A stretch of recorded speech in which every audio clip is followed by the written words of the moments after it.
দেখবেন কিছু মেয়েদের জীবন হয় একদম লোহার বানানো। ওরা বাবার পরি না, মায়ের আদরের আল্লাদি না। ওরা সব জায়গায় মানিয়ে নেয়া, সবকিছু সামলাতে পারা শক্ত বেডি মানুষ। ছোটবেলা থেকেই কম্প্রোমাইজ আর স্যাক্রিফাইস শিখতে শিখতেই তাদের দিন কেটে যায় এবং সেভাবেই তারা বড় হয়। তারা মাছের বাজারেও যেতে পারে, বাস টেম্পুতে ঝুলেও চড়তে পারে। জীবন ওদেরকে আলাদা করে আদর করে বড় করে না। বিয়ের পর ওরা আরো 4 গুণ শক্ত হয়ে যায়।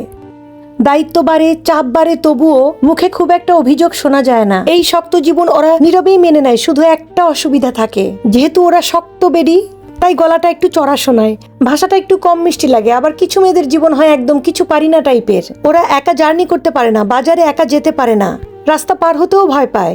তবে ওরা সবসময় নিজেকে প্রিন্সেস ভাবে এবং প্রিন্সেসই থাকে, নিজের আলাদা জগৎ নিয়ে থাকে। কথা বলে আস্তে, খুব সুন্দর লাগে, ভাষা শুনলে খুব মিষ্টি লাগে। ওদের উপর আবার কোনো দায়িত্ব পড়ে না, কারণ ওরা কিছু পারে না। এই মেয়েদের উপর সবসময় এই ট্যাগটাই লাগানো হয়, কারণ ওদেরকে সবাই ভালোবাসে। আর আপনি যেহেতু একটা শক্তিশালী বেডি মানুষ, আপনার চামড়া হয় মোটা, দায়িত্ব হয় চওড়া, অনেক বড়। আপনার নাকি আদর যত্ন লাগে না একটুও। উল্টো আপনার দোষের শেষ নেই, আপনার অপরাধের অন্ত নেই।